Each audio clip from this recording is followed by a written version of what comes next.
Pakatan Harapan DAP ada 11. Amanah ada berapa tuan-tuan? 1. PKR ada berapa? 2. Katalah Pakatan Harapan sekarang ini ada 14. Ada yang meramalkan Pakatan Harapan akan dapat antara 20 hingga 25. Macam itu. Tak boleh membentuk kerajaan jugalah. Pakatan Harapan maksimum dapat 25. Dia perlukan 29 kan? Dia hanya kurang sedikit berbanding UMNO. Sebab UMNO ni kan penyandang, dia 40. Tapi diramalkan dia dapat 25. Dia hilang 15 kali ni. Diramalkan oleh orang lah tuan-tuan. Bukan diramalkan oleh saya. Orang ramalkan begitu. UMNO 40 tinggal 25. Atau 30. Pakatan Harapan baik-baik macam 14. Mungkin jadi 20 atau 25. Naik sikit. Kemudian diramalkan oleh orang Perikatan Nasional pula yang tambah kerusi. Perikatan Nasional sekarang ada berapa? 3. Mungkin dapat 15 macam tu. Yang mana saya tak jangka lah begitu tuan-tuan. Saya tak menjangkakan Perikatan Nasional akan dapat menambah kerusi dengan banyak lah. Contoh daripada 3 pergi 15. Tambah 12 saya tak nampak lah. Buat masa ni, buat hari ni lah. Tak nampak. PAS Peribumi akan dapat menambah kerusi. Macam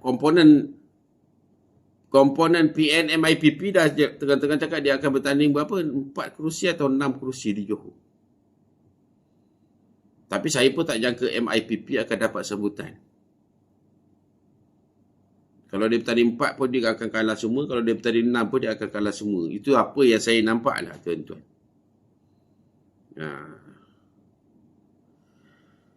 Jadi adakah Perikatan Nasional akan dapat menambah kerusi? Saya jangka mungkin dia boleh tambah tapi tak boleh lah banyak. Dia tak boleh tambah banyak lah tuan-tuan. Sebab dulu pun masa PRN yang lalu pun 2022 kan? 23, 24, 5, 26 lah.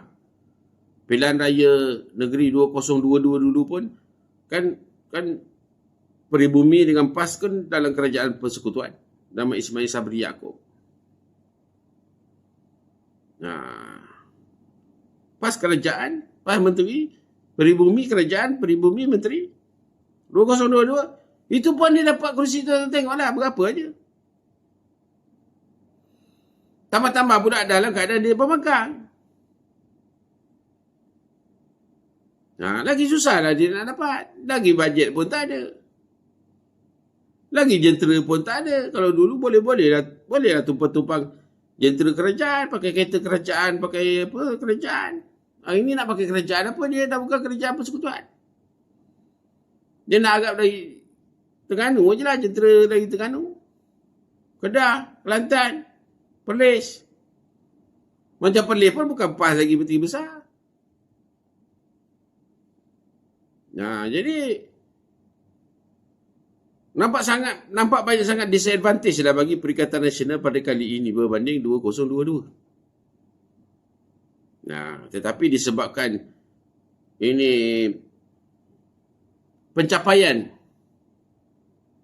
UMNO Barisan Nasional di Johor tidaklah begitu baik tuan-tuan. Tidaklah begitu baik. Begitu juga pencapaian UMNO Barisan Nasional di peringkat persekutuan juga kurang baik. Begitu juga pencapaian PKR DAP PEN di peringkat persekutuan juga tidak berapa baik.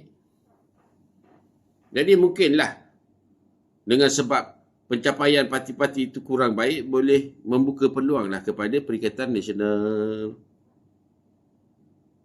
Bukan sebab Perikatan Nasional itu kuat dari segi jentera, dari segi idealisme, dari segi semangat apa semua, tapi sebab kelemahan lawan dia.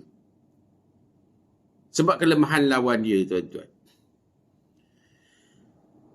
Mungkin Perikatan Nasional boleh manipulasi isu nasional lah. Boleh manipulasi isu nasional, boleh manipulasi isu lokal. Sebab UMNO di Johor pun tak berapa baik. Bukan baik sangat, tuan-tuan. Apa benda yang UMNO nak bagi-bagikan dia yang dia buat di Johor, tak ada apa. Saya tak nampak apa-apa pencapaian UMNO di Johor. Untuk UMNO bangga-banggakan, saya tak nampak. Begitu juga untuk Pakatan Harapan. Apa sumbangan Pakatan Harapan di Johor? Saya tak nampak apa-apa. Tak nampak apa-apa dah. Kalau dia cakap ini RTS lah apa, itu semua memudahkan pekerja Singapura. Nak besarkan lapangan terbang Senai itu berapa tahun lagi? Kalau yang dapat kemudahan tu pun warga Singapura juga, ada ahli perniagaan Singapura, bukan orang Johor secara khusus. Kan? Johor ni kan besar tu, berapa belah daerah Johor tu. Yang nama Johor ni bukan Johor baru aja. Kan? Bukan Johor baru aja, berapa luas Johor itu. Jadi dia buat projek tertumpu di Johor Baru. Dia tertumpu di Johor Baru. Bukan bermakna orang Johor dapat manfaat, tak. Projek-projek itu pun bukan untuk khusus eksklusif untuk orang Johor aja. Macam lambangan terbang Senai kan. Dia juga boleh digunakan oleh warga Singapura. Dia juga boleh digunakan oleh ahli perniagaan dari seluruh dunia. Dia juga boleh digunakan oleh orang Melaka, orang Negeri Sembilan, orang Pahang. Semua boleh guna lapangan terbang tu. Tak eksklusif untuk rakyat Johor. Begitu juga RTS. Begitu juga yang dibangga-banggakan oleh Anthony Loke, apa Pelabuhan Tanjung Pelepas lah apa semua. Itu untuk kapitali-kapitali, pengilang-pengilang, bukan untuk pengundi, tuan-tuan. Tak ada apa yang boleh dibanggakan oleh Pakatan Harapan dan tak ada apa yang boleh dibanggakan oleh UMNO. UMNO baru ni bagi apa? Sumbangan 200 untuk warga emas kan? Nak dapat 200, nak beratur panjang-panjang panah buta apa semua. Nak bagi 200. Orang ambil duit, bukan maknanya dia gundi UMNO, tuan-tuan. Dia ambil duit sebab dia kata tu duit kerajaan. Duit kerajaan tu duit kita juga. Dia ambil. Tapi bukan bermakna dia menjamin warga emas itu akan mengundi UMNO.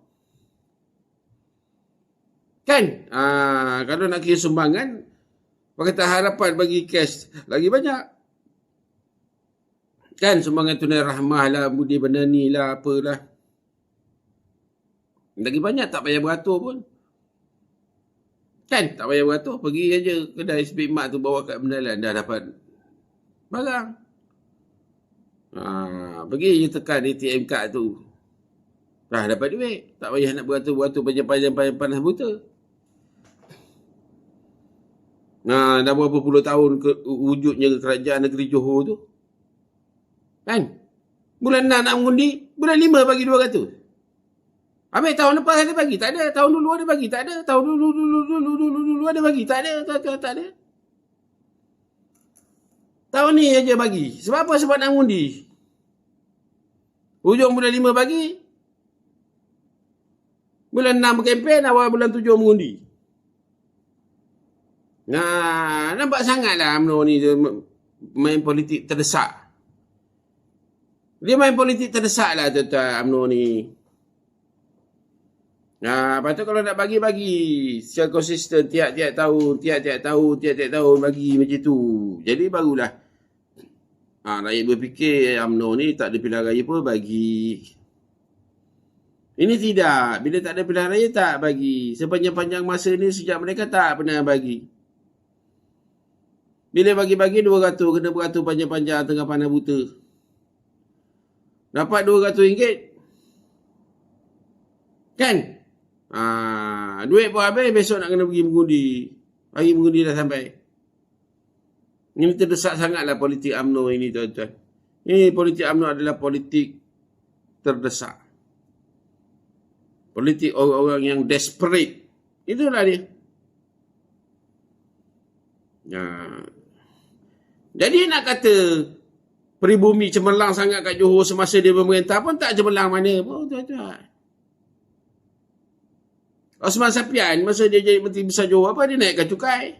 Tanah di Johor 40%. Dah berapa puluh tahun cukai tanah di Johor tak pernah naik. Kalau naik pun sikit. Kena Osman Sapian 40%. Saya tak fikirlah ada menteri besar yang pernah menaikkan sebanyak itu cukai tanah di Johor. Itulah warisan Osman Sapian kepada kita. Osman Sapian dah kolu dah lama dah kolu, tuan-tuan. Osman Sapian yang sangat disayangi oleh Muhyiddin Yassin. Muhyiddin Yassin hari ini yang sedang berperang dengan Hamzah Zainuddin. Muhyiddin Yassin yang sedang berperang dengan PAS. Muhyiddin Yassin sangat sayang kepada Osman Sapian. Osman Sapian lah yang menaikkan cukai tanah di Johor sebanyak 40%. Tak adalah menteri besar dari UMNO ke apa dari mana yang naik cukai. Yalah menteri besar Johor dari UMNO dengan dari Bersatu aja.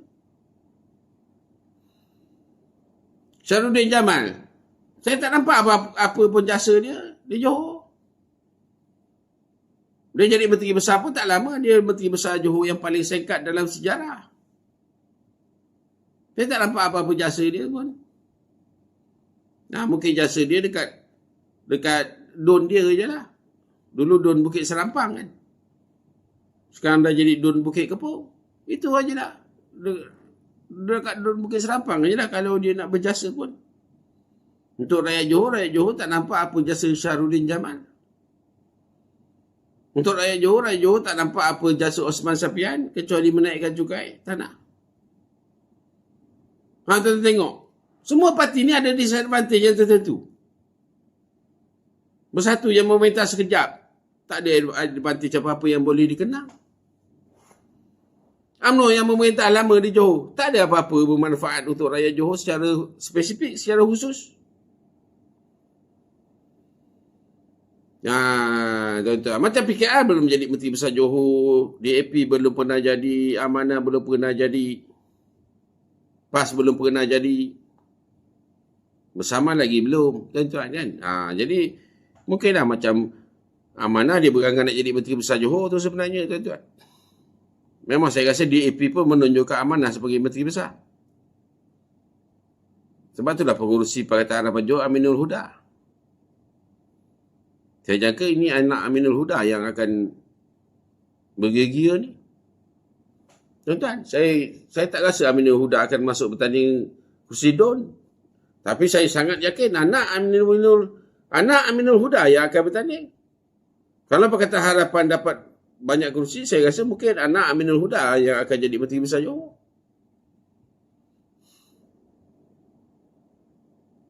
Kalau Anwar tak selang. Sebab Anwar ni kalau boleh dia nak menteri besar dari PKR juga. Macam di Negeri Sembilan, macam di Selangor kan. Dia kan nak macam tu. Sebab dia nak tunjuk pada Rafizi. Dia nak tunjuk pada Ramanan. Dia nak tunjuk pada Nurul Izzah bahawa dia sangat pandai. Rafizi keluar PKR, Rafizi buat parti bersama.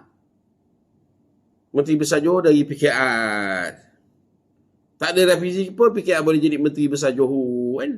Itu yang Anwar nak. Tuan-tuan ingat Anwar tu bodoh sangat? Dia tak bodoh sangat. Entah sekarang yang lead di Johor bagi pihak Pakatan Harapan PEN. Aminul Huda, dalam kata lain anak Aminul Huda. Tapi bila dah kira undi nanti, kalau Pakatan Harapan dapat kursi banyak,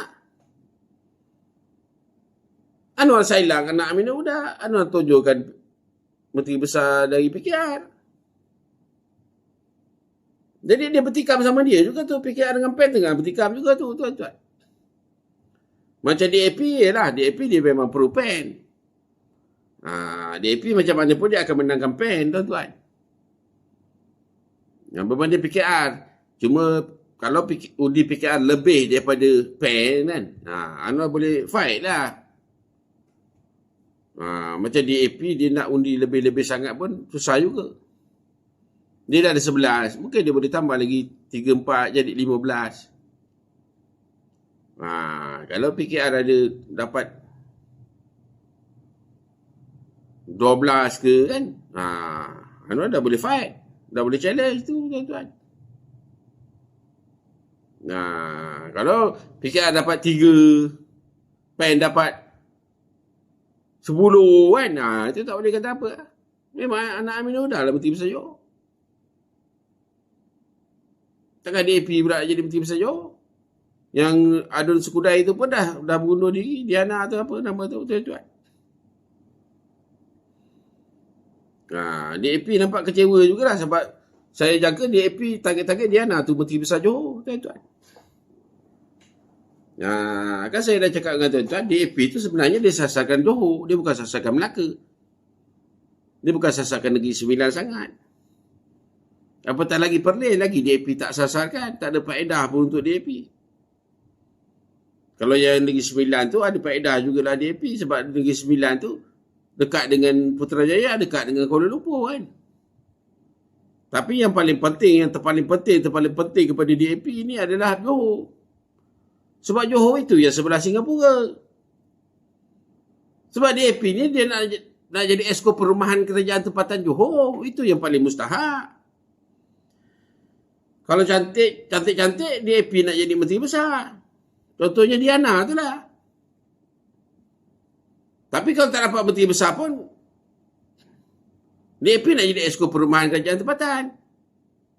Menteri besar tu dari Amanah atau dari PKR. Ikut telunjuk DAP. Macam yang berlaku di Negeri Sembilan, tuan-tuan. Jadi, macam mana kedudukan ini? Masing-masing ada kelebihan, masing-masing ada kekurangan.